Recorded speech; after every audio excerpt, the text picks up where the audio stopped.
नमस्कार दोस्तों। आज की हमारी कहानी है नवरात्रि व्रत की कथा, पूजन विधि व लाभ।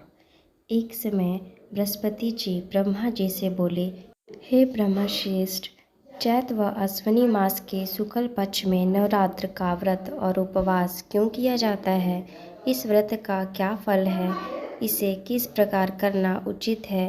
पहले इस व्रत को किसने किया, सो विस्तार से कहिए। बृहस्पति जी का ऐसा प्रश्न सुन ब्रह्मा जी ने कहा, हे बृहस्पति, प्राणियों के हित की इच्छा से तुमने बहुत अच्छा प्रश्न किया है।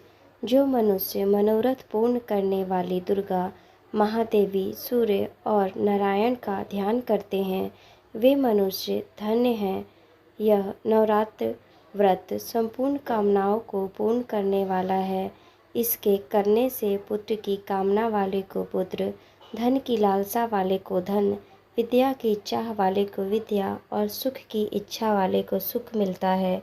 इस व्रत को करने से रोगी मनुष्य का रोग दूर हो जाता है, मनुष्य की संपूर्ण विपत्तियां दूर हो जाती हैं और घर में समृद्धि की वृद्धि होती है। बंध्या को पुत्र प्राप्त होता है, समस्त पापों से छुटकारा मिल जाता है और मन का मनोरथ सिद्ध हो जाता है। जो मनुष्य इस नवरात्र व्रत को नहीं करता, वह अनेक दुखों को भोगता है और कष्ट व रोग से पीड़ित हो अंगहीनता को प्राप्त होता है। उसके संतान नहीं होते और वह धन्य धान्य से रहित हो भूख और प्यास से व्याकुल घूमता फिरता है तथा संज्ञाहीन हो जाता है। जो सधवा स्त्री इस व्रत को नहीं करती, वह पति सुख से वंचित हो नाना दुखों को भोगती है। यदि व्रत करने वाला मनुष्य सारे दिन का उपवास ना कर सके तो एक समय भोजन करे और वह 10 दिन बांधवे सहित नवरात्र व्रत की कथा का श्रवण करे। हे बृहस्पति, जिसने पहले इस महाव्रत को किया है, वह कथा मैं तुम्हें सुनाता हूँ, तुम सावधान होकर सुनो।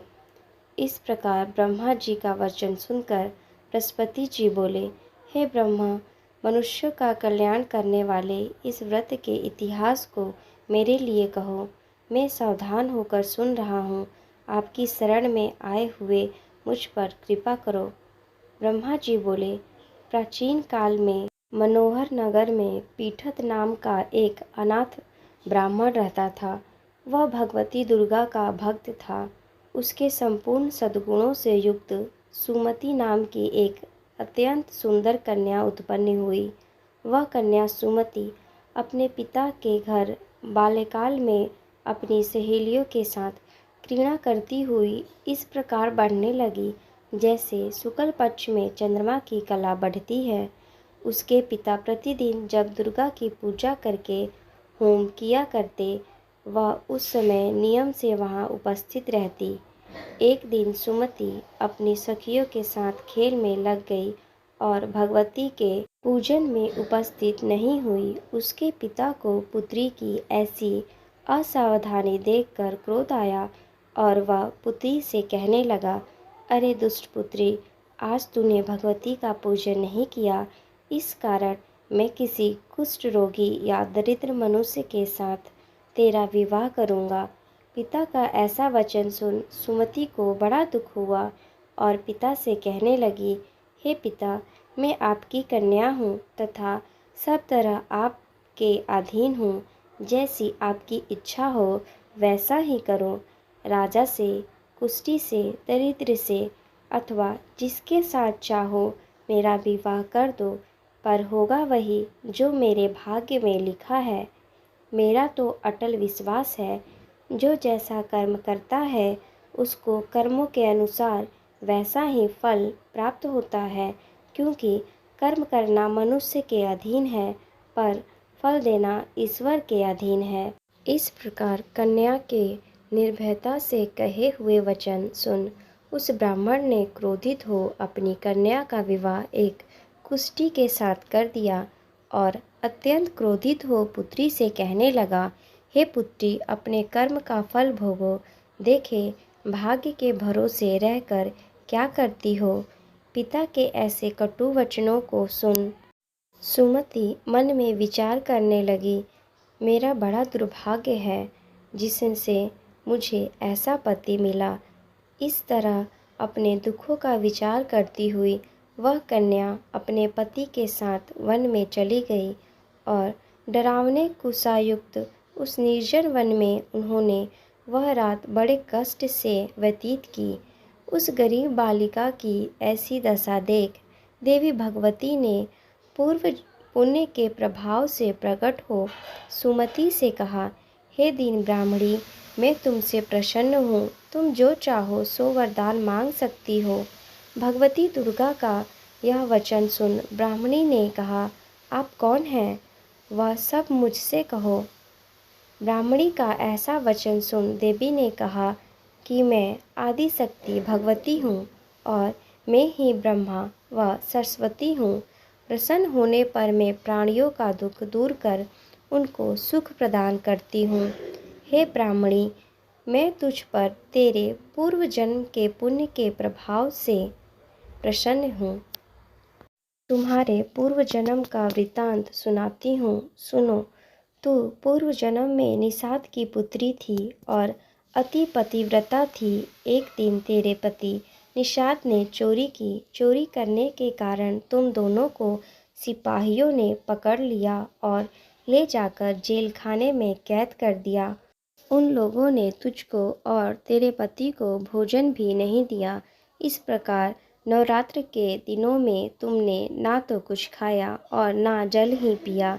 इस प्रकार 9 दिन तक नवरात्र का व्रत हो गया। हे ब्राह्मणी, उन दिनों में जो व्रत हुआ, इस व्रत के प्रभाव से प्रसन्न होकर मैं तुझे मनोवांछित वर देती हूँ। तुम्हारी जो इच्छा हो सो मांगो। इस प्रकार दुर्गा के वचन सुन ब्राह्मणी बोली, अगर आप मुझ पर प्रसन्न हैं तो हे दुर्गे, मैं आपको प्रणाम करती हूँ। कृपया करके मेरे पति का कोढ़ दूर करो। देवी ने कहा, उन दिनों में जो व्रत किया था उस व्रत का एक दिन का पुण्य पति का कोढ़ दूर करने के लिए अर्पण करो। उस पुण्य के प्रभाव से तेरा पति कोढ़ से मुक्त हो जाएगा। ब्रह्मा जी बोले, इस प्रकार देवी के वचन सुनकर वह ब्राह्मणी बहुत प्रसन्न हुई और पति को निरोग करने की इच्छा से जब उसने ठीक है ऐसा वचन कहा, तब उसके पति का शरीर भगवती दुर्गा की कृपा से कुष्ठ रोग से रहित हो अति कांतिवान हो गया। वह ब्राह्मणी पति की मनोहर देह को देख देवी की स्तुति करने लगी। हे दुर्गे, आप दुर्गति को दूर करने वाली, तीनों लोकों का संताप हरने वाली, समस्त दुखों को दूर करने वाली, रोगी मनुष्य को निरोग करने वाली, प्रसन्न हो मनवांछित फल देने वाली और दुष्टों का नाश करने वाली जगत की माता हो। हे अम्बे, मुझ निरपराध अबला को मेरे पिता ने कुष्ठी मनुष्य के साथ विवाह कर घर से निकाल दिया। पिता से तिरस्कृत निर्जन वन में विचर रही हूँ। आपने मेरा इस विपदा से उद्धार किया है। हे देवी, आपको प्रणाम करती हूँ, मेरी रक्षा करो।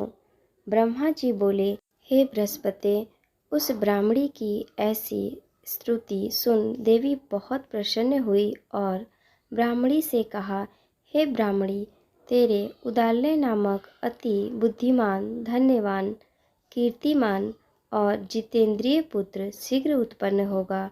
ऐसा वर प्रदान कर देवी ने ब्राह्मणी से फिर कहा कि हे ब्राह्मणी, और जो कुछ तेरी इच्छा हो वह मांग ले। भगवती दुर्गा का ऐसा वचन सुन सुमति ने कहा कि हे भगवती दुर्गे, अगर आप मुझ पर प्रसन्न हैं तो कृपा कर मुझे नवरात्र व्रत की विधि और उसके फल का विस्तार से वर्णन करें। इस प्रकार ब्राह्मणी के वचन सुन दुर्गे ने कहा, हे ब्राह्मणी, मैं तुम्हें संपूर्ण पापों को दूर करने वाले नवरात्र व्रत की विधि बतलाती हूँ, जिसको सुनने से मोक्ष की प्राप्ति होती है। अश्विन मास के शुक्ल पक्ष की प्रतिपदा से लेकर 9 दिन तक विधि पूर्वक व्रत करे। यदि दिन भर का व्रत ना कर सके तो एक समय भोजन करे। विद्वान ब्राह्मणों से पूछकर घट स्थापन करें और वाटिका बनाकर उसको प्रतिदिन जल से सींचे। महाकाली, महालक्ष्मी और महासरस्वती देवी की मूर्तियाँ स्थापित कर उनकी नित्य विधि सहित पूजा करे और उसे विधि पूर्वक अर्घ दे। विजोरा के फल से अर्घ देने से रूप की प्राप्ति होती है। जायफल से अर्घ देने से कीर्ति, दाख से अर्घ देने से कार्य की सिद्धि होती है। आंवले से अर्घ देने से सुख की प्राप्ति और केले से अर्घ देने से आभूषणों की प्राप्ति होती है। इस प्रकार फूलों व फलों से अर्घ देकर व्रत समाप्त होने पर 9वें दिन यथाविधि हवन करें। खांड, घी, गेहूँ, शहद, जौ, तिल, बेल, दाख, कदम आदि से हवन करें। गेहूँ से होम करने से लक्ष्मी की प्राप्ति होती है। खीर एवं चंपा के फूलों से धन की और बेल पत्रों से तेज व सुख की प्राप्ति होती है। आंवले से कीर्ति की और केले से पुत्र की, कमल से राज सम्मान की और दाखों से संपदा की प्राप्ति होती है। खांड, घी, नारियल, शहद, जौ और तिल तथा फलों से होम करने से मनोवांछित वस्तु की प्राप्ति होती है। व्रत करने वाला मनुष्य इस विधि विधान से होकर आचार्य को अत्यंत नम्रता के साथ प्रणाम करे और यज्ञ की सिद्धि के लिए उसे दक्षिणा दे। इस प्रकार बताई हुई विधि के अनुसार जो व्यक्ति व्रत करता है उसके सब मनोरथ सिद्ध होते हैं। इसमें तनिक भी संदेह नहीं है। इन 9 दिनों का जो कुछ दान दिया जाता है उसका करोड़ों गुना फल मिलता है। इस नवरात्र व्रत करने से अश्वमेघ यज्ञ का फल मिलता है। हे ब्राह्मणी, इस संपूर्ण कामनाओं को पूर्ण करने वाले उत्तम व्रत को तीर्थ, मंदिर अथवा घर में विधि के अनुसार करे। ब्रह्मा जी बोले, हे बृहस्पति, इस प्रकार ब्राह्मणी को व्रत की विधि और फल बताकर देवी अंतर ध्यान हो गई। जो मनुष्य या स्त्री इस व्रत को भक्ति पूर्वक करता है वह इस लोक में सुख प्राप्त कर अंत में दुर्लभ मोक्ष को प्राप्त होता है। यह इस दुर्लभ व्रत का महत्व है जो मैंने तुम्हें बतलाया है। यह सुन बृहस्पति जी आनंद से प्रफुल्लित हो ब्रह्मा जी से कहने लगे कि हे ब्रह्मा, आपने मुझ पर अति कृपा की जो मुझे इस नवरात्र व्रत का महत्व सुनाया। ब्रह्मा जी बोले कि हे बृहस्पति, यह देवी भगवती शक्ति संपूर्ण लोकों का पालन करने वाली है। इस महादेवी के प्रभाव को कौन जान सकता है। व्रत की विधि: प्रातः नित्य कर्म से निवृत्त हो स्नान कर मंदिर में या घर पर ही नवरात्र में दुर्गा जी का ध्यान करके यह कथा करनी चाहिए। कन्याओं के लिए यह व्रत विशेष लाभदायक है। श्री जगदम्बा की कृपा से सब विघ्न दूर हो जाते हैं तथा सुख समृद्धि की प्राप्ति होती है। प्रार्थना: हे परमेश्वरी, मेरे द्वारा रात दिन सहस्त्र अपराध होते हैं। यह मेरा दास है, समझकर मेरे अपराधों को क्षमा करो। हे परमेश्वरी, मैं आवाहन, विसर्जन और पूजन करना नहीं जानता, मुझे क्षमा करो। हे सुरेश्वरी, मैंने जो मंत्र हीन, क्रियाहीन, भक्ति युक्त पूजन किया है वह स्वीकार करो। हे परमेश्वरी, अज्ञान से, भूल से अथवा बुद्धि भ्रांति से जो न्यूनता अथवा अधिकता हो गई है उसे क्षमा करिए तथा प्रसन्न होइए। जाप मंत्र: ओम ऐं ह्रीं क्लीं चामुंडाय विच्चे नमः।